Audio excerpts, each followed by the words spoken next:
Hello friends, आप सभी का स्वागत है आपके अपने यूट्यूब चैनल पे। तो पिछली वीडियो में हमने ये पीडीएफ स्टार्ट कर ली थी और ये पार्ट 2 रहने वाला है। और लास्ट वीडियो में हमने हार्डली 10 to 15 क्वेश्चन हमने कवर किए थे। लेकिन आज जो है ज़्यादा डिटेल में ना करके वन लाइनर ये पीडीएफ है, डायरेक्ट कोशिश कीजिएगा इसको लर्न करने की। तो इसमें जो कोशिश करेंगे 50+ क्वेश्चन आज हम इसमें देखने वाले हैं। तो चलिए देख लेते हैं। पहला प्रश्न हम स्टार्ट करेंगे, अनुभवजन्य अधिगम सिद्धांत के प्रवर्तक तो ये आपके कौन है? तो आपके कार्ल रॉजर्स है। इंपॉर्टेंट है, ये प्रश्न आपसे कई बार एग्जाम में पूछा जाता है। इससे पीछे वाला एक प्रश्न भी देख लेते हैं, ये भी काफ़ी इंपॉर्टेंट है। जेरोम ब्रूनर का अधिगम कितनी अवस्थाएं इसमें बताई गई है? तो ब्रूनर का जो आपके पास अधिगम की कितनी अवस्थाएं इसमें बताई गई थी, ये इंपॉर्टेंट है, ये आपने याद रखना है। तो कितनी है? 3 है। तो वहीं बात करूं मैं अगर ब्रूनर के कॉग्निटिव डेवलपमेंट की, तो इसकी भी 3 स्टेज आपके देखने को मिलती है। ये भी आपकी लर्निंग से ही है। तो कॉग्निटिव डेवलपमेंट आपका कैसे कैसे होगा, चाहे वो इनएक्टिव होगा, चाहे आपके पास आइकॉनिक होगा, सिम्बॉलिक होगा, इसकी भी 3 अवस्थाएं आपकी इसमें बताई गई थी। तो ज़्यादा डिटेल में नहीं देखेंगे, मैं फिर से भूल जाता हूँ, मैं फिर एक्सप्लेन आपके जो करने लग जाता हूँ, फिर थोड़ी सी जो है समस्या आपकी हो जाएगी। कम क्वेश्चन हमारे इसमें कवर हो गए। फिर तो हम कोशिश करेंगे डायरेक्ट वन लाइनर देखते हैं। अल्बर्ट बंडूरा के सामाजिक अधिगम सिद्धांत की कितनी अवस्थाएं हैं? टोटल इसमें कितनी स्टेजेस आपकी बताई गई है? 3, आपकी जो 4, माफ कीजिएगा। अल्बर्ट बंडूरा का जो सामाजिक अधिगम सिद्धांत है, इसमें कितनी अवस्थाएं आपकी बताई गई है? टोटल आपकी इसमें 4 स्टेजेस आपकी देखने को मिली है। तो ऑप्शन आपके पास जो इसमें सेकंड वाला है, ये बिल्कुल आपका इसमें सही हो जाएगा। रॉबर्ट देने के अनुसार अधिगम के कितने प्रकार है? तो इनके अनुसार अधिगम के टोटल आपकी जो 8 प्रकार के अधिगम की इसमें बात की गई। तो ऑप्शन जो आपके पास 4 दिया है, ये आपका बिल्कुल इसमें सही हो जाएगा। कौन सा व्यक्तिगत विभिन्नता का कारण नहीं है? तो आपके पास इंडिविजुअल डिफरेंसेस का जो कॉजेज नहीं है, तो इसमें से निर्देशन। बाकी आप बात की जाए, आपके पास वंशानुक्रम, आपकी जो हेरिडिटी आपकी चलती है, आपका इन्वायरमेंट, परिपक्वता आपकी जो रहेगी या मेच्योरिटी जिसको हम कहेंगे, तो ये आपके सारे किसके कारण रहेंगे? आपके पास ये रहेंगे आपके पास इंडिविजुअल डिफरेंसेस के। तो इसमें निर्देशन जो है ये आपका नहीं होगा। आगे चलते हैं, अंतर्दृष्टि का सूझ द्वारा सीखना सिद्धांत दिया। तो ये आपके अंतर्दृष्टि का जो सिद्धांत है, यानी कि इनसाइड जो थ्योरी है, किसके द्वारा दी गई थी? ये दी गई थी आपके कोहलर द्वारा। ये गेस्टाल्ट थ्योरिस्ट थे, ये भी आपने याद रखना है। तो गेस्टाल्टवादी विचारधारा से ये संबंधित है आपके कोहलर। तो ऑप्शन डी बिल्कुल आपका इसमें सही हो जाएगा। 3 व्यक्ति आते हैं गेस्टाल्ट थ्योरिस्ट, वर्दिमर, कोहलर और कोफा। तो ये 3 व्यक्ति आपने नाम याद रखने हैं। तो इनसाइड थ्योरी से संबंधित इसमें कौन से हैं? ऑप्शन आपके पास डी दिया है, बिल्कुल सही हो जाएगा।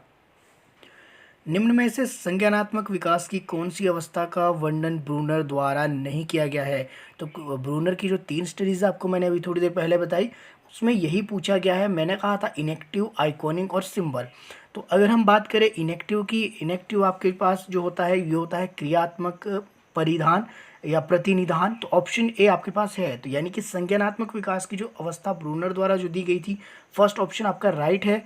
यानी कि ये क्या है आपके पास? ये दी गई थी, इसमें पूछा गया है कि नहीं किया गया है। जिसका बात की जाए प्रतिभा की, जो प्रतिभा आपकी आएगी, ये आपकी आती है किस में आएगी? तो ये आएगी आपके पास, जो आपके पास आइकॉनिक होगा। आइकॉनिक आपका प्रतीकात्मक हो गया।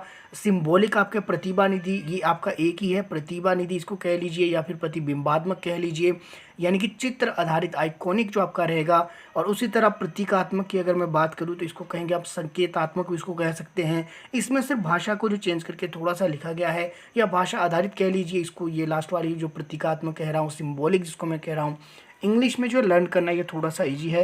तो कोशिश कीजिएगा अगर इंग्लिश में इसको लर्न कर पाओ तो बेहतर होगा आपके लिए एग्जाम के पर्पज से। और बाकी इसमें प्रश्न जो पूछा गया था, प्रश्न था आपके पास, निम्न में से संज्ञानात्मक विकास की कौन सी अवस्था का जो वर्णन है ब्रूनर द्वारा नहीं किया गया है? तो ये कौन सी है आपके पास? इंद्रिय काल।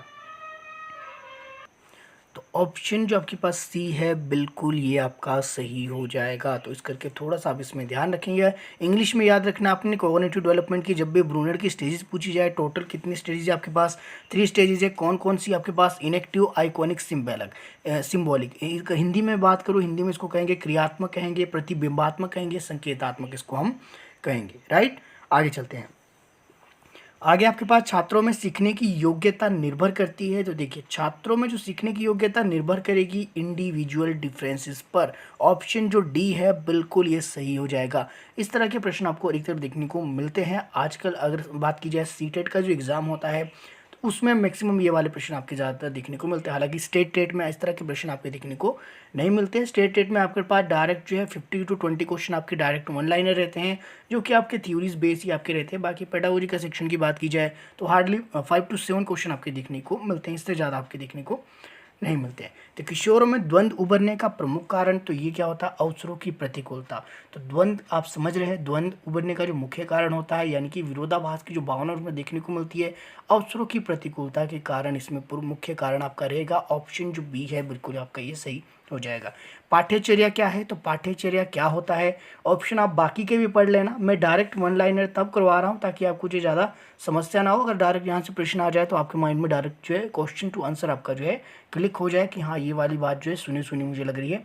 बाकी के ऑप्शन आप जो है एक बार खुद देख लेना, इससे आपको ये आइडिया लगेगा कि एग्जाम में जब आप जाओगे तो बाकी के ऑप्शन आपके देखना कितने नियर बाय आपके रहते हैं। तो कई बार ऐसा होता है कि हमें लगता है कि ये वाला सही है, लेकिन जो है ऐसा नहीं होता है। तो उस करके आप जो इसमें बाकी के ऑप्शन भी खुद से एक बार पढ़ लेना। तो इसमें से पाठ्यचर्या क्या है, तो विद्यालय का संपूर्ण कार्यक्रम आपके जो है पाठ्य चर्चा में आता है। तो पाठ्यक्रम की बात की गई थी, पाठ्यक्रम नहीं पाठ्य चर्चा है, यह माफ कीजिएगा। तो पाठ्य चर्चा क्या है, पाठ्य चर्चा में आपके जो है विद्यालय का जो है संपूर्ण कार्यक्रम आपका रहेगा। चाहे आपके पास जो कोई भी आपके प्रोग्राम उसमें सेलिब्रेट किया जाना, इवेंट्स रखे जाने हो, चाहे आपके पास कोई जो है एक्टिविटी रहनी हो, ये सारी चीज़ें आपकी जो है इसमें आएगी पाठ्यचर्या के अंदर।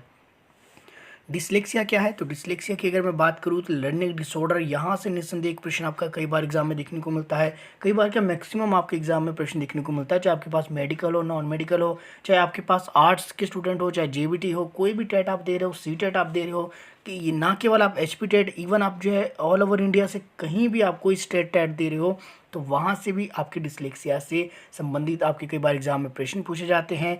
ये डिसलेक्सिया आपकी क्या है, तो ये आपके पास लर्निंग डिसऑर्डर है। तो जितने भी लर्निंग डिसऑर्डर है ये एक बार आपने जो जरूर याद कर लेने। तो डिसलेक्सिया किससे संबंधित है, ये आपके पठन विकार से आपकी संबंधित है। बाकी के अदर ऑप्शन भी आपने देख लेने और ये भी देख लेना है कि ये जो जितने भी है ये सभी आपके जो किस किस डिसऑर्डर से आपके संबंधित है, ताकि आपके लिए जो है एग्जाम में हेल्प मिल सके।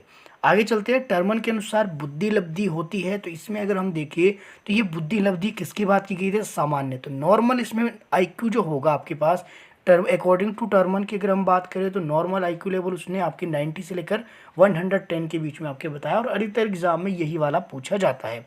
बाकी अलग अलग साइकोलॉजिस्ट है जिन्होंने अलग अलग सुझाव दिया है कि कितने से कितने के बीच की आपकी जो है बुद्धि लब्धि होगी, लेकिन टर्मन का एग्जाम में अधिकतर पूछा जाता है।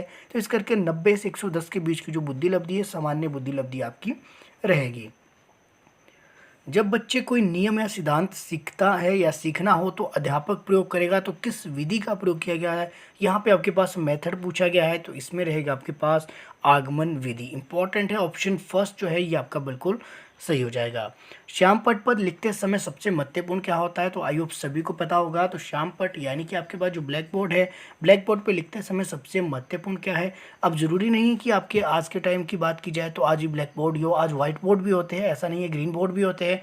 तो लेकिन ये जो आपने समझना है कि सबसे इम्पॉर्टेंट क्या है। इम्पॉर्टेंट ये नहीं है ग्रीन बोर्ड है, वाइट बोर्ड है, ब्लैक बोर्ड है। इम्पॉर्टेंट ये है कि आपने जो लिखा है वो बिल्कुल आपका जो है स्पष्ट होना चाहिए, अच्छा होना चाहिए।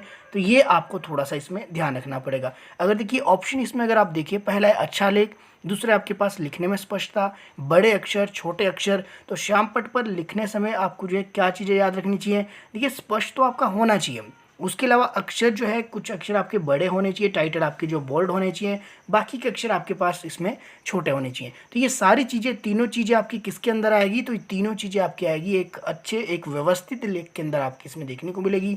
तो ऑप्शन फर्स्ट बिल्कुल सही होगा। इसमें कई स्टूडेंट को जो है अगर एग्जाम के समय की बात की जाए तो ऑप्शन बी भी लग सकता है कि लिखने में स्पष्टता। देखिए स्पष्टता तो होनी चाहिए, लेकिन उस स्पष्टता के साथ आपके जो है जो हेडिंग होती है, हेडिंग का साइज अलग होना चाहिए। बाकी के जो है आपके पास लाइन चलेगी उसका एक सीक्वेंस होना चाहिए, एक ऑर्डर होना चाहिए। तो उस करके अच्छा लेख में ये सारी चीज़ें आपकी देखने को मिल जाएगी। भूल भुलैया परीक्षण के लिए उपयुक्त आयु है तो कौन सी है, तो ऑप्शन अगर आपके पास इसमें डी देख लीजिए, 5 से 10 वर्ष के बीच। ये बहुत इंपॉर्टेंट क्वेश्चन है, कई बार ये डायरेक्ट एग्जाम में दिखा गया, हालांकि एचपी टेट में ये कम देखने को मिलता है, लेकिन जो है सी टेट और अदर जो है स्टेट के अगर टेट की बात की जाए तो उसमें अधिकतर दिखने में ये एग्जाम में मिला है। आगे चलेंगे, समायोजन एडजस्टमेंट जो आपकी प्रोसेस, ये प्रक्रिया आपके पास ये किस पे निर्भर करती है, गतिशील। तो ऑप्शन जो बी है बिल्कुल आपका इसमें सही हो जाएगा।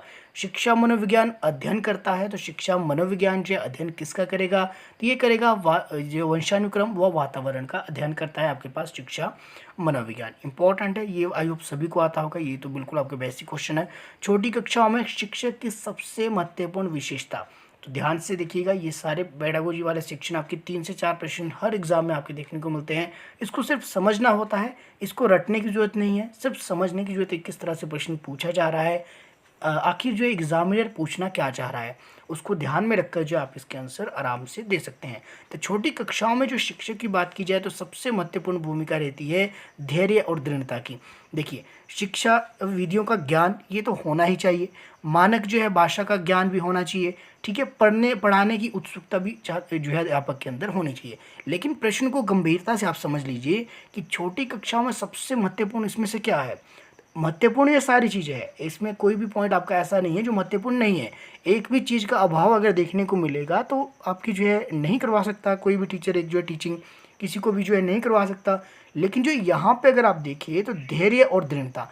अब छोटे कक्षाओं में धैर्य की क्यों ज़रूरत है, क्योंकि बच्चों को एक ही चीज़ आपकी 10-10 बार भी बतानी पड़ सकती है। हो सकता है कि 10 दिन तक कंटिन्यू रिपीट आपको करवानी पड़े। हो सकता है कि कई स्टूडेंट को समझने में जो है काफ़ी समय लग रहा है, तो हो सकता है कि पूरे साल भर आप एक ही चीज़ समझा रहे हो। तो इसके लिए टीचर को क्या चाहिए कि टीचर को धैर्य रखना पड़ेगा और दृढ़ता आपकी रखनी पड़ेगी। तो ऑप्शन अगर आप बी देखें बिल्कुल ये सही हो जाता है। आगे चलते हैं, आगे आपके पास बालक में सामाजिक भावना का विकास जन्मजात होता है, ये एक स्टेटमेंट है। आप इस कथन से जो कितने सहमत है या फिर असहमत है। तो देखिए, बालक में जो सामाजिक भावना का जो विकास है वो जन्मजात होता है, तो ये आप जो है इससे सहमत है या फिर नहीं है। तो आप देखिए, कुछ कहेंगे कि सहमत है, संभवतः सहमत है, सहमत असहमत है, कुछ सीमा तक सहमत हो सकते हैं।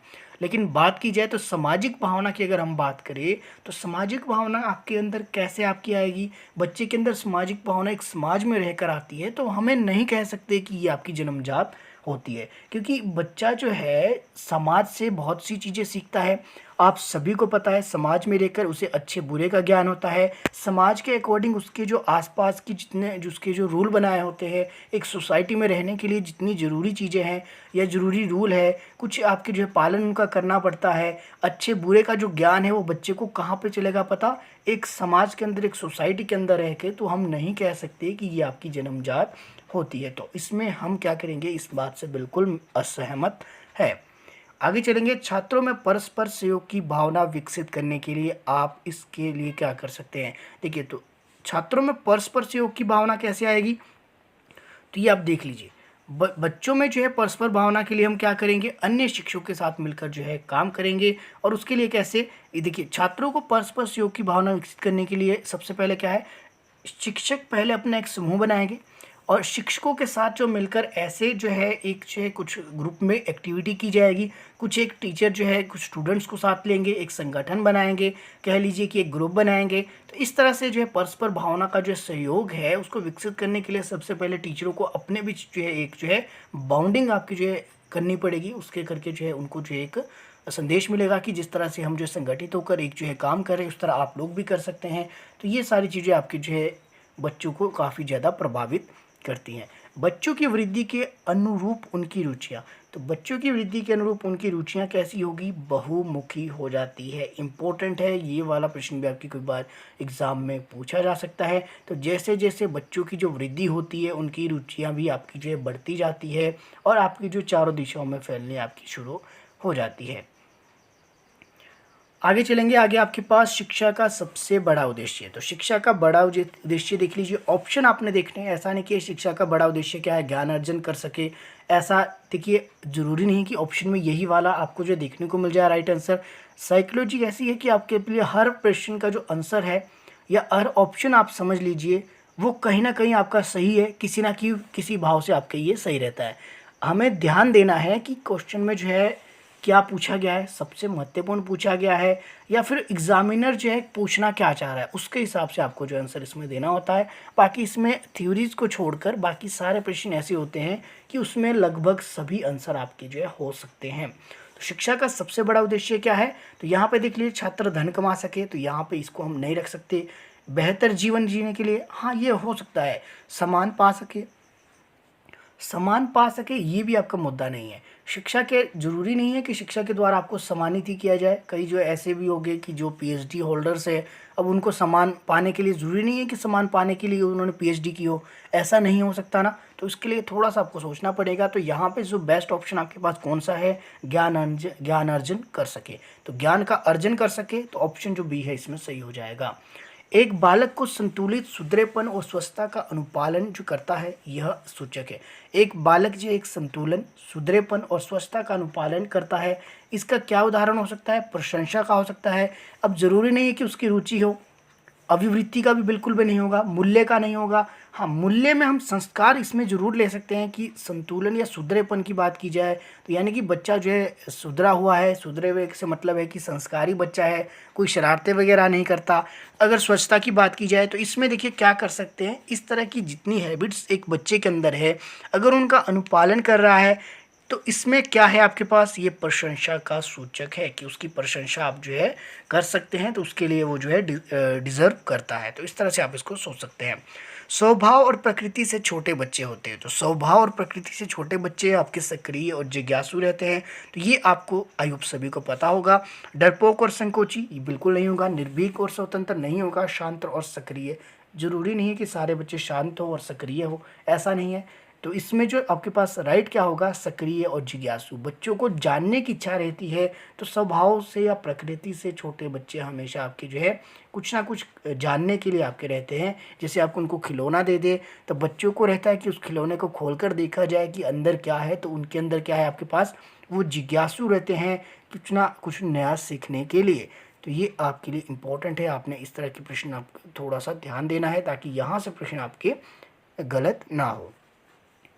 छात्र उस शिक्षक को पसंद करते हैं जो क्या है, समस्या सुनता है, नाराज नहीं होता, समय का पाबंद है, सुंदर है।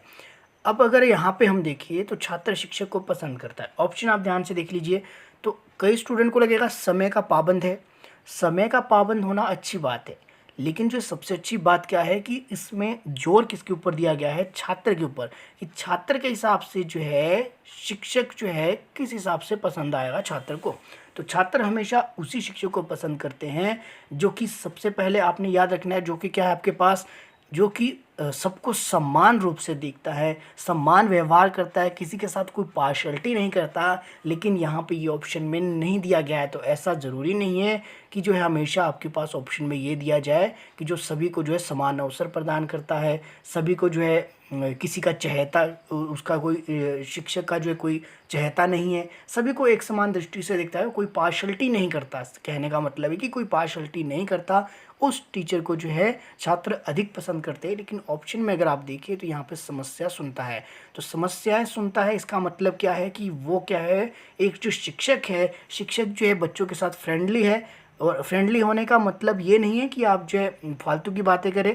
फ्रेंडली होने का मतलब यहाँ पे ये है कि आपकी जो समस्या है, एक जो छात्र की जो समस्या होती है उनको समझने या सुनने के लिए या उसका समाधान करने के लिए शिक्षक हमेशा जो है तत्पर रहता है।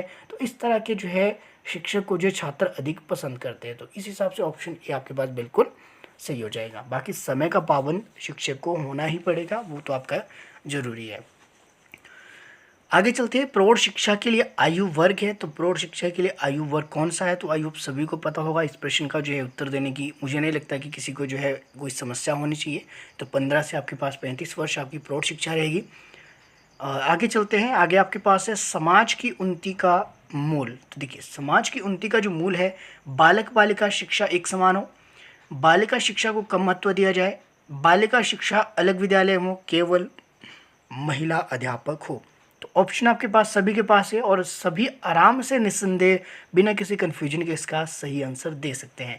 तो इसमें समाज की उन्नति कैसे पॉसिबल है, सभी को जो है समान अवसर प्रदान किए जाने चाहिए, जिसकी हम बात करते हैं समावेशी शिक्षा में। तो ये वही बात है, ये भी आपकी वही बात है, सभी को समान रूप से अवसर प्रदान किए जाने चाहिए, एक समान। छोटे बच्चों की ज्ञानेंद्रियों को क्रियाशील व सक्षम बनाने हेतु क्या जरूरी है? तो आपकी देख लीजिए, छोटे बच्चों की ज्ञानेंद्रियां जो आपकी सिक्स सेंस जिसको हम कहते हैं, उनको जो क्रियाशील बनाने व सक्षम बनाने हेतु क्या करना पड़ेगा? उनको क्रियाशील रखेंगे, हमेशा कुछ ना कुछ उनको काम आप देते रहेंगे, ताकि जो है वो आपके व्यस्त रहे और जो है अपनी ज्ञानेंद्रियों का जो है अधिक से अधिक विकास कर सके। आगे चलेंगे, आगे आपके पास कक्षा में जो है श्रेष्ठ अनुशासन की कसौटी। तो कक्षा में श्रेष्ठ अनुशासन की कसौटी की बात की जाए तो कक्षा में शांतिपूर्ण शिक्षण प्रक्रिया, ये आपका जो है दिखाता है टीचर की एबिलिटी को। क्यों दिखाएगा? कि इसमें होता आपके पास टीचर के ऊपर ये जो है पूरी तरह से निर्भर करता है कि वो किस तरह से शिक्षण करवा रहा है, जिससे कि बच्चे जो है बिल्कुल शांतिपूर्ण तरीके से जो है शिक्षण प्रक्रिया को जो है पूर्ण करने में एक अध्यापक का सहयोग कर रहे हैं। औपचारिक शिक्षा की व्यवस्था की जाए तो औपचारिक, अनौपचारिक शिक्षा की बात की जाए और औपचारिक की बात की जाए तो औपचारिक तो आपकी 6 वर्ष से आपकी स्टार्ट हो जाती है अगर ऐसे बात की जाए, और बाकी अगर अनौपचारिक की बात करें तो अनौपचारिक तो आपकी कभी भी हो सकती है, इसकी कोई आयु सीमा आपकी नहीं है। आगे चलेंगे, आगे आपके पास छात्रों में जो है सामाजिक चेतना विकसित की जाती है। देखिए, छात्रों में सामाजिक चेतना विकसित की जा सकती है, कैसे की जा सकती है? अध्यापक के भाषण से। तो एक सीमित एरिया आपके पास रह जाएगा, उनके साथ विचार विमर्श करके। इतना समय नहीं होता है कि छात्रों के साथ जो विचार विमर्श आपका किया जाए। हालांकि संसद वगैरह इस तरह के जो आपकी जो एक्टिविटी करवाई जा सकती है, एक जो है डेमो के तौर पर, जो है लोकतंत्र के तौर पर आपकी जो है करवाई जा सकती है। पसंदीदा पुस्तक पढ़ाने से ये आपका कोई मतलब ही नहीं बनता। इस तरह के जो ऑप्शन आप मुझे नहीं लगता कि कोई लगाएगा। तो ऑप्शन इसमें डी देखिए, समाचार पत्रिका पढ़ाने से।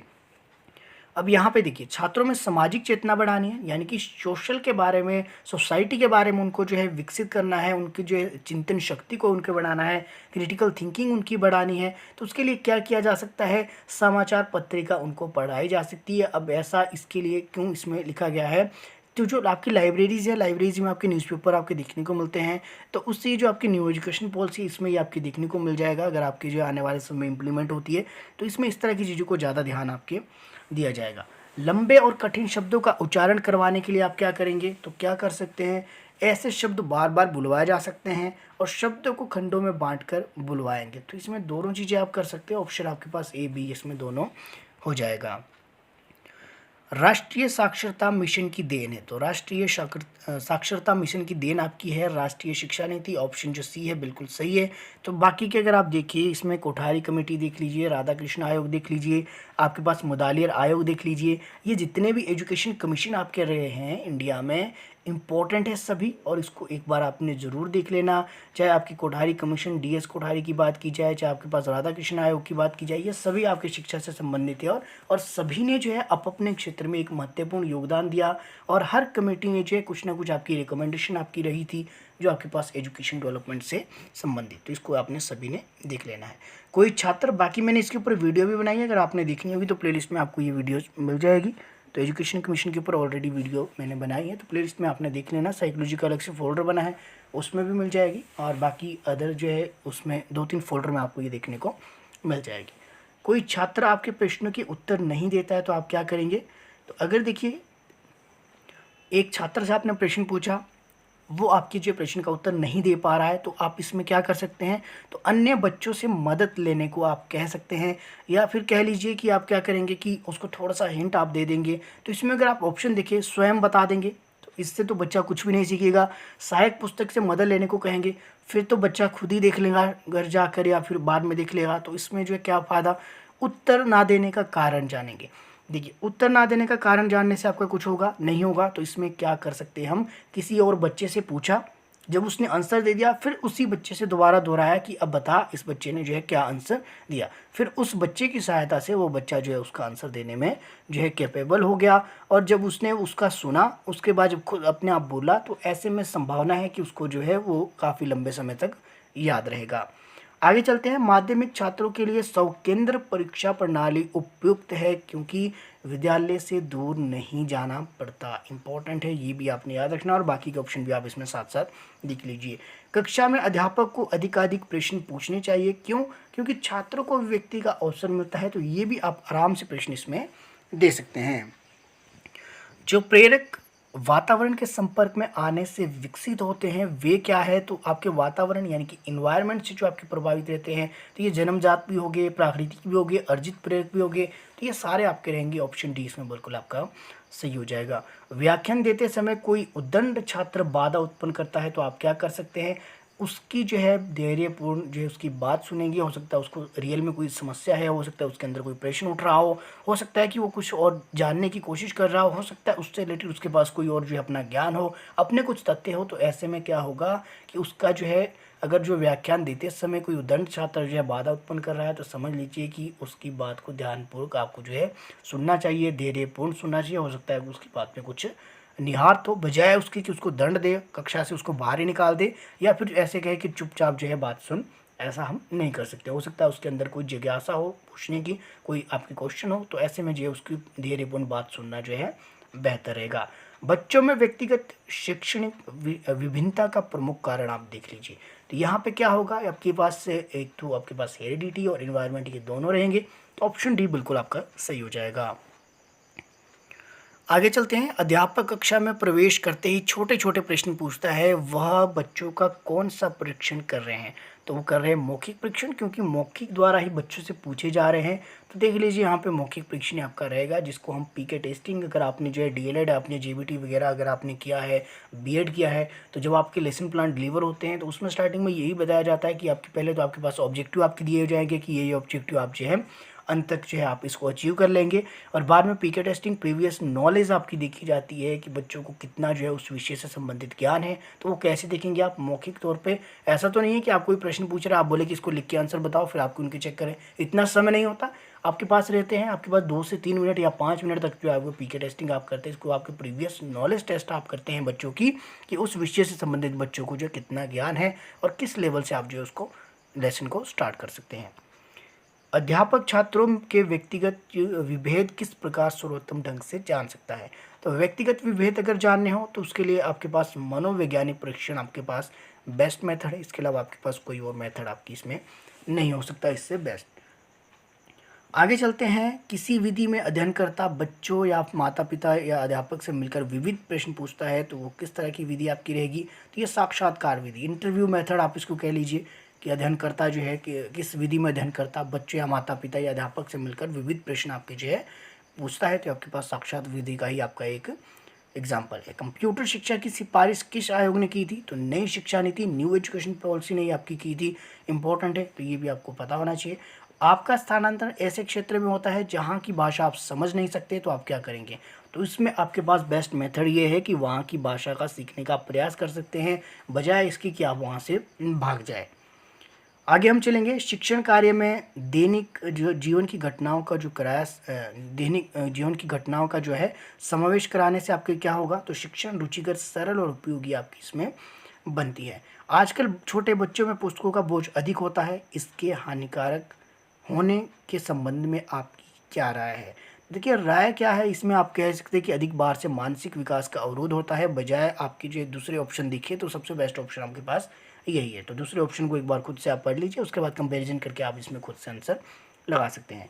छात्रों में श्रम के महत्व के विकास हेतु क्या किया जाना चाहिए, छात्रों को अवसर प्रदान किए जाने चाहिए। परीक्षा समीप आने पर पाठ्यक्रम पूरा ना होने की दिशा में अध्यापक को चाहिए कि अतिरिक्त समय देकर पाठ्यक्रम को पूरा करे, बजाय इसके कि इंपॉर्टेंट चैप्टर आप पढ़ लो, यहीं से आपके प्रश्न आने वाले हैं। ऐसा ना कहकर आप क्या करेंगे कि आप जो है एक्स्ट्रा क्लासेस आपको उनको प्रोवाइड करवाएंगे, लेकिन पाठ्यक्रम आपको जो है पूरा करवाना पड़ेगा। निम्नलिखित में से कौन सी जो छात्रों को प्रेरित करने वाली विधि है, तो सबसे इसमें जो कौन सी विधि है, तो आप सभी को पता होगा कि आप छात्रों की प्रशंसा कर सकते हैं, छोटे छोटे टास्क दे सकते हैं, उन टास्क को पूरा करने पर जो आप उनकी जो है प्रशंसा कर सकते हैं। शिक्षा शब्द समानार्थी है, तो किसके, निर्देशन, विद्यालयकरण और प्रशिक्षण, तो इन सभी का ऑप्शन डी बिल्कुल इसमें सही हो जाएगा। स्वतंत्र भारत के प्रथम शिक्षा मंत्री आइए सभी को पता होगा, मौलाना अब्दुल कलाम आजाद, तो ये भी आपके लिए इंपॉर्टेंट है।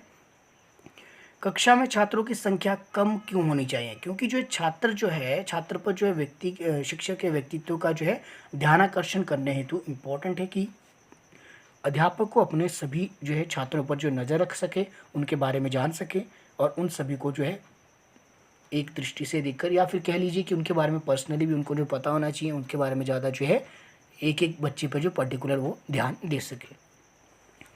प्रतिभाशाली बालक की क्या विशेषता है, तो मानसिक प्रक्रिया की तीव्रता। प्रतिभाशाली बालक जो आपके पास अध्ययन में अरुचि बिल्कुल भी नहीं होगा, सेवा भाव तो कम ही देखने को मिलता है, पर्यटन में रुचि ये भी आपके जो है हो सकता है एक तरह, लेकिन ऐसा नहीं है। तो मानसिक प्रक्रिया की तीव्रता यानी कि जो है प्रतिभाशाली जिनका आईक्यू लेवल हाई होगा वो हमेशा मुश्किल चीज़ों को भी और जल्दी से आपके जो समझ जाते हैं और जो है कोशिश करते हैं कि कुछ और जो है नया सीखने का प्रयास करें। आगे हम चलेंगे, भारत के संविधान की किस धारा के अंतर्गत प्राथमिक शिक्षा को निःशुल्क और अनिवार्य बनाने का प्रावधान है, तो आर्टिकल 45। हालांकि अब इसको व्यवहारिक तौर पे आपके लाया गया है। आर्टिकल 21 है जो आपके पास 86 अमेंडमेंट आपका हुआ था 2002 के अंतर्गत, उसमें फ्री एंड कंपल्सरी एजुकेशन अब आपका इंप्लीमेंट कर चुका है कॉन्स्टिट्यूशन के अंदर। पहले तो आपका ये राज्य का एक नीति निर्देशक सिद्धांत आर्टिकल 45 पे आपके देखने को मिला है। ऑप्शन के हिसाब से तो आपके पास आर्टिकल 45 आपका सही है, लेकिन अब इसको व्यवहारिक तौर पे जो है अब उपयोग में लाया गया है और इसको बना दिया गया है आपके पास शिक्षा का अधिकार आपके पास। ये इंपॉर्टेंट है, ऐसी ऐसी चीज़ें आपको पता होनी चाहिए।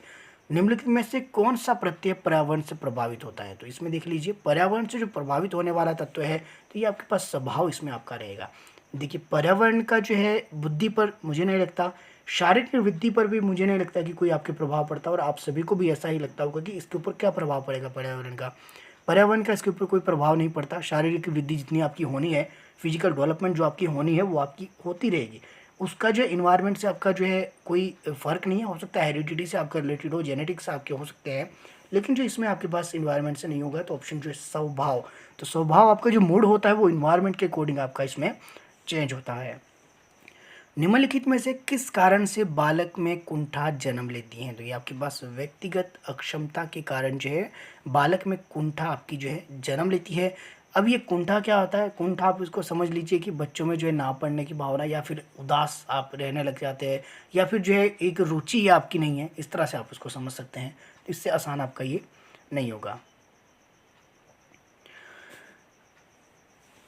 आगे हम चलेंगे, आपके पास निम्न में से कौन सा एक राष्ट्रीय एकता में बाधक तत्व नहीं है, तो इसमें प्रकृतिवाद आपके पास राष्ट्रीय एकता में बाधक तत्व नहीं है। बाकी जो भाषा की बात की जाए तो भाषा भी आपके पास कहीं ना कहीं जो है राष्ट्र की एकता में बाधा उत्पन्न करती है। जातिवाद भी आपका करता है, संप्रदायवाद की आपकी जो भावना आती है ये भी कहीं ना कहीं एकता को प्रभावित करते हैं। तो इसमें प्रकृतिवाद आपका नहीं होगा, ऑप्शन पे बिल्कुल सही है। ये तो ऑप्शन देखिए आपको जो खुद ही पता लग जाएगा, बस थोड़ा सा आपने लॉजिकली भी आपने सोचना है। जो पेडागोजी वाला सेक्शन है उसमें आपको जो है लॉजिकली आपको ज़्यादा सोचना है, और लॉजिकली किस हिसाब से सोचना है, क्वेश्चन पर तो आपने ज़्यादा ध्यान दिखना है कि वो पूछना क्या चाह रहा है। आगे चलेंगे, आगे आपके पास किस प्रशिक्षण में विश्वसनीयता अधिक होती है, तो इसमें वस्तुनिष्ठ प्रशिक्षण आपका रहेगा। इसमें जो है आपके पास जो रिलायबिलिटी है ये आपके पास अधिक इसमें देखने को मिलती है बजाय कि अदर ऑप्शन के। परिवार शिक्षा का किस प्रकार का साधन है, तो परिवार जो है शिक्षा का जो किस प्रकार का साधन है, तो ये आपके पास कह लीजिए अनौपचारिक है। औपचारिक शिक्षा आपकी जो स्कूलों में आपकी दी जाती है, और अनौपचारिक शिक्षा आपकी जो है विद्यालय के बाहर जो बच्चे सीखते हैं, एक सोसाइटी में रहकर, एक जो है फ्रेंड सर्कल में रहकर, कह लीजिए अपने परिवार में, अपने रिश्तेदारों में, तो आते जाते बच्चे जो है सीखते हैं। ये सारा जो है अनौपचारिक शिक्षा का जो एक साधन है। टीवी भी आपका अनौपचारिक है, हालांकि टीवी अब आपका औपचारिक भी बन गया है, क्योंकि कई जो एजुकेशन प्रोग्राम जैसे कि एडुसेट की बात की जाए तो ये सैटेलाइट जो आपकी लॉन्च की गई थी, तो ये अलग विषय है एक। ये तो आपको जस्ट मैं एग्जांपल कह रहा हूँ कि अब जो है अनौपचारिक शिक्षा जो है आपके पास टीवी अनौपचारिक ना रहकर अब जो है काफ़ी हद तक औपचारिक पे आपका ये हो गया है। हालांकि ये आपकी अनौपचारिक ही रहेगी, तो ये थोड़ा सा आपने ध्यान रखना है। विद्यालय का कार्य होता है, तो विद्यालय का कार्य क्या, संस्कृति का संरक्षण बिल्कुल होता है। संस्कृति का जो परिष्करण बिल्कुल होगा। संस्कृति के नए प्रतिरूपों का निर्माण बिल्कुल, ये भी आपका होगा। तो ऑप्शन आपके पास डी सही हो जाएगा। किसी वर्ग का मान जिसकी आवृत्ति सबसे अधिक होती है उसे क्या कहते हैं, तो मध्यमान आपका रहेगा, ऑप्शन है बिल्कुल सही है। इस तरह के प्रश्न अगर नहीं समझ आए तो डायरेक्ट इसको रट लीजिए, अगर आगे एग्जाम में तो डायरेक्ट आपको क्वेश्चन ये आना चाहिए। निरौपचारिक शिक्षा का साधन नहीं है, तो कक्षा शिक्षण आपके पास नहीं होगा। बाकी सिनेमाघर, टीवी और परिवार ये अनौपचारिक शिक्षा के ही आपके साधन हैं, बस इसमें शब्दों को जो घुमा फिरा के अनौपचारिक की जगह निरौपचारिक आपके यहाँ पे लिखा गया है। तो आपने ऑप्शन भी एक बार देख लेने हैं। निम्नलिखित में से कौन सी विधि प्रक्षेपण विधि के अंतर्गत आती है, तो प्रक्षेपण विधि के अंतर्गत ये सभी आएगी, चाहे आपके पास इसमें मूल्यांकन विधि हो, कथाबोध विधि हो, साक्षात्कार विधि हो, तो ये सभी आपके किस में आएगी, प्रशिक्षण विधि के अंतर्गत आती है। नारी शिक्षा के क्षेत्र में जो है क्या समस्या है, तो समस्या आपके पास है सहशिक्षा की, सबसे बड़ी समस्या। स्त्री शिक्षा में अपव्यय की बहुत बड़ी समस्या है, और शिक्षिकाओं की समस्या, तो कम आपकी जो है अध्यापिकाएं देखने को मिलती है, तो ये भी एक समस्या हो सकती है। इस हिसाब से ऑप्शन डी बिल्कुल जो है सही हो जाएगा। सर्वप्रथम खुला विश्वविद्यालय की स्थापना। खुला विश्वविद्यालय आप समझ रहे हैं, ओपन यूनिवर्सिटी, तो ये आपके पास 1970 में इंग्लैंड में आपकी देखने को मिली थी। तो ये भी आप डायरेक्ट याद रखना, ये तो जीके का प्रश्न भी बनता है, इसको आप याद रख सकते हैं। ऑपरेशन ब्लैक बोर्ड में किस तरह की जो है शिक्षा के साधन उपलब्ध कराने की बात की गई थी। तो ऑपरेशन ब्लैक बोर्ड जो आपका ये संबंधित किससे था, पहले तो आपको ये पता होना चाहिए। और अगर इसमें बात की जाए तो ये एक न्यू एजुकेशन पॉलिसी का एक ये भाग था, उसके अंतर्गत एक रिकमेंडेशन दी गई थी ऑपरेशन ब्लैक बोर्ड की। तो ऑपरेशन ब्लैक बोर्ड में क्या था कि जो आपके जितने भी विद्यालय हैं उसमें मूलभूत आवश्यकताएं की चीज़ें आपकी प्रोवाइड कराने। जैसे मूलभूत आवश्यकताएं क्या है कि आपके पास एक जो डस्टर होना चाहिए, एक ब्लैक बोर्ड होना चाहिए जिसके ऊपर आप लिख सके, चाक होना चाहिए, डस्टर होना चाहिए, एक ऐसा जो है इन्वायरमेंट या कह लीजिए कि एक ऐसा कमरा होना चाहिए जिसमें जो है बारिश धूप वगैरह ना लगती हो। यानी कि जितनी भी मूलभूत आवश्यकताओं की चीज़ें हैं वो सभी उपलब्ध कराना ऑपरेशन ब्लैक बोर्ड के अंतर्गत आपकी ये था। तो ये स्पेशली किसके लिए थी, तो ये आपके पास प्राथमिक शिक्षा के लिए थी। बाकी इंडिया की अगर मैं बात की जाऊँ तो ये आपकी 1990 में आपकी जो इसको देखने को मिली थी, ये लॉन्च किया गया था ऑपरेशन ब्लैक बोर्ड। हालांकि ये 1986 का आपके पास ये रिकमेंडेशन थी। अगर आप इसको सर्च करेंगे गूगल पे तो इस क्वेश्चन पे कंट्रोवर्सी आपकी हो सकती है, तो अधिकतर प्रश्न जो है कंट्रोवर्सी वाले रहते हैं। इस करके मैं बता रहा हूँ कि अगर आपके पास ये ऑप्शन में 1990 दिया है तो ये बिल्कुल सही होगा। हालांकि बुक्स में अगर आप देखिए, गूगल पे सर्च करके देखिए, 1986 आपके पास देखने को मिलेगा, कई बार 1988 भी आपको देखने को मिल सकता है, या फिर कहेगा कि 1986 के आपकी जो है इसमें न्यू एजुकेशन पॉलिसी उसने रिकमेंडेशन पे आपकी ये किया गया था। लेकिन जो है कई जो प्रीवियस जितने भी पेपर हुए हैं हिमाचल प्रदेश की अगर मैं बात करूँ तो उसमें ये कई बार प्रश्न आपके देखने को मिला कि कब इसको लॉन्च किया गया था, तो उसमें ऑप्शन में 1990 हमेशा आपका सही आंसर रहा है। मुझे नहीं पता ये आंकड़े कहाँ से उठाया है, किसने उठाया है, लेकिन मैंने एक नहीं कम से कम 5 से 6 प्रश्न पत्रों में ये प्रश्न देखा है और सभी में आंसर 1990 रहा है, तो उस करके मैं आपको बता रहा हूँ। बाकी अगर आपके पास 1990 है नहीं, 1986 है, तो निस्संदेह आप 1986 आप लगा देना। आगे चलते हैं। शैक्षिक अवसरों की समानता के लिए किस आयोग ने स्तुति की थी, तो ये आपके पास की थी भारतीय शिक्षा आयोग ने। और अच्छी बात यह है कि इसमें आप बाकी देख लीजिए, माध्यमिक शिक्षा आयोग, आपको पता है कि ये वाला ऑप्शन नहीं है, आंसर आपके पास दिया है भारतीय शिक्षा आयोग 1964। तो इसमें बाकी के ऑप्शन अगर आप देखिए तो सबके आगे एक ईयर लिखा है, तो एटलीस्ट आप इन ईयर को डायरेक्ट याद कर लीजिए कि देख लीजिए। न्यू एजुकेशन पॉलिसी 1986 बिल्कुल सही है, यशपाल समिति 1992 बिल्कुल सही है, माध्यमिक शिक्षा आयोग 1952। एटलीस्ट ये अपने में एक जो है ये सारी चीज़ें, सारी डेट्स, सारे ईयर्स आपके सही है। हालांकि ऐसा नहीं है कि इसका प्रश्न डायरेक्ट ही सही है। डायरेक्ट आपका ये क्वेश्चन कौन सा बनेगा, शैक्षिक अवसरों की समानता के लिए किस आयोग ने संस्तुति की, तो भारतीय शिक्षा आयोग 1964 ने। लेकिन जो है बाकी के ऑप्शन देखिए तो ये भी बिल्कुल सही है। न्यू एजुकेशन पॉलिसी कब आई, 1986 में। तो ये समझाने की मैं कोशिश कर रहा हूँ कि यहाँ से आपके 4 प्रश्न आपके देखने को बनते हैं। तो पढ़ने का तरीका अगर आपको पता लग गया तो फिर आप जो है कोई भी एग्ज़ाम आराम से क्रैक कर लेंगे। 1 साल में नहीं, 2 साल में नहीं, 3 साल में नहीं, कभी ना कभी आप इसको कर लेंगे। अपनी नॉलेज बढ़ाइए, जब एग्ज़ाम क्लियर होना होगा तो हो जाएगा, उसकी आप टेंशन ना लीजिए। आगे चलते हैं। बालक को जो है सामाजिक व्यवहार की शिक्षा दी जाती है, तो किस हिसाब से दी जाएगी आप देख लीजिए। विद्यालय में सामाजिक और सांस्कृतिक गतिविधियों द्वारा जो है बालक के सामाजिक व्यवहार की शिक्षा दी जा सकती है। तो इसमें देख लीजिए पाठ्यक्रम द्वारा आप कैसे आप किसी को जो है सोशल बिहेवियर का जो है ज्ञान दे सकते हैं, नहीं दे सकते। पाठ्यक्रम द्वारा सिर्फ पढ़ाया जा सकता है, रटवाया जा सकता है, लेकिन जो उसको व्यवहारिक तौर पे उसको जो है प्रयोग कैसे करेंगे, तो सामाजिक और सांस्कृतिक गतिविधियों द्वारा जो है उसको जो है सामाजिक व्यवहार की शिक्षा दी जा सकती है। आगे चलते हैं। राष्ट्रीय शिक्षा नीति 1986 में शिक्षा का जो है निम्नलिखित में से कौन सा स्वरूप वर्णित है, तो ये आपके पास 10+2+3 सिस्टम आपका किसकी देन है, तो राष्ट्रीय शिक्षा नीति, आपके पास न्यू एजुकेशन पॉलिसी, तो ये आपने थोड़ा सा याद रखना, NEP 1986। इसमें जो है आपके पास 10+2+3 सिस्टम आपके देखने को मिला था। शिक्षा के संचालन के लिए आवश्यक है तो क्या है, तो ये आपके पास रहेगा विद्यालय संगठन, विद्यालय प्रबंधन, विद्यालय प्रशासन, ऑप्शन डी, ये आपके पास सभी रहेंगे। तो ये आपके लिए आज का अंतिम प्रश्न भी रहेगा। और वीडियो काफ़ी लंबा हो गया है, तो ऐसा ना हो कि आप में से आधे स्टूडेंट अभी भाग कर चले गए हो। और तो अब आज की वीडियो यहीं तक करते हैं। आप चाहे तो मेरे साथ बने रह सकते हैं, कोशिश करेंगे इस पीडीएफ को कंप्लीट करेंगे। पेडागोजी वाला सेक्शन यहाँ से आपका कंप्लीट हो जाएगा। अगर आप सीटेट की तैयारी भी कर रहे हो तब भी आपके लिए काफ़ी हेल्पफुल रहेगा। इसके अलावा रीट, अगर यूपी टेट की बात की जाए, सुपर टेट की बात की जाए, इसके अलावा एमपी टेट, जितनी भी आपके पास एच टेट की बात की जाए, सभी जितने भी स्टेट टेट है उन सभी के लिए ये आपकी वीडियोस हेल्पफुल रहने वाली है। तो आप चाहे तो मेरे साथ बने रह सकते हैं। मेरे साथ बने रहने के लिए आप सभी का तहे दिल से बहुत बहुत धन्यवाद।